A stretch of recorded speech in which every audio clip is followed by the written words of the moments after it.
যে পশ্চিমবঙ্গে যেভাবে ডেমোগ্রাফি চেঞ্জ হয়েছে এবং বর্ডারে যেভাবে জমি না দিয়ে অনুপ্রবেশকারীদেরকে ঢুকিয়ে ভোটার লিস্টের নাম তোলা হয়েছে, তার সঙ্গে অন্য যে বিষয়গুলো আছে সেগুলো এদের রিলেটেড নয়, যেহেতু ভোটার লিস্টের বিষয়।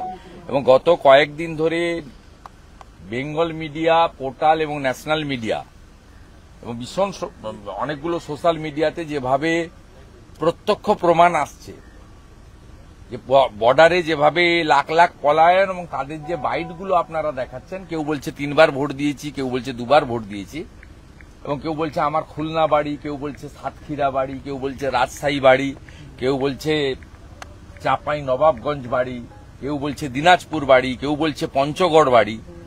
এই যে একেবারে এর থেকে বড় তো প্রমাণ নেই। হ্যাঁ, সামাজিক প্রকল্প থেকে শুরু করে সমস্ত ভোট দিয়েছে। লক্ষ্মীর ভান্ডার কেন পাচ্ছে তার উত্তর মমতা ব্যানার্জিকে দিতে হবে, তার উত্তর তো জ্ঞানেশ ভারতী বা মনোজ আগরওয়াল দেবে না, আমরা চাইবও না। ভোট দিচ্ছে বলছে 2 বার 3 বার করে। আমরা সেই বিষয়ে ডেমোগ্রাফি চেঞ্জের একটা পুরো ম্যাপ পয়েন্ট করে আমরা এখানে জ্ঞানেশ ভারতীকে দেখিয়েছি যে কিভাবে দেশের সর্বনাশ এই মমতা ব্যানার্জির নেতৃত্বে তার প্রশাসন কিভাবে পশ্চিমবাংলার ডেমোগ্রাফি বদলে দিয়েছে। আপনি তো ট্রু ইন্ডিয়ান, যে দলই করেন, যে ধর্মই মানেন না, আপনি আপনার দেশের এই সর্বনাশটা চান।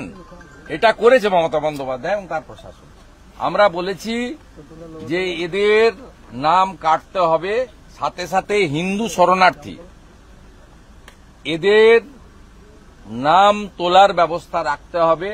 যারা সিটিজেনশিপে আবেদন করবে, আপনাদের দায়িত্ব, আপনারা কার সঙ্গে টেক আপ করবেন, কোর্টে টেক আপ করবেন না ভারত সরকারের সঙ্গে করবেন কি অন্য কি করবেন, আপনাদের দায়িত্ব। কিন্তু আমরা হিন্দু শরণার্থীদের নাম তুলতে হবে এবং অনুপ্রবেশকারীদের একটা যাতে নাম না থাকে আমরা বলেছি। এবং আমাদের তথ্য দিয়েছি যে আইপ্যাক ডিএমদের সাহায্য নিয়ে তারা, ধরুন কারোর পদবী মণ্ডল, কারোর পদবী ইসমাইল খান, কারোর পুরো নাম, তার উত্তর দিনাজপুরে, কোচবিহারে, তার সঙ্গে দক্ষিণ 24 পরগনা, উত্তর 24 পরগনা, নদিয়ার লিঙ্ক খুঁজে বের করে তা সেই বাংলাদেশি অবৈধ অনুপ্রবেশকারী তার নাম রাখার চেষ্টা করছে।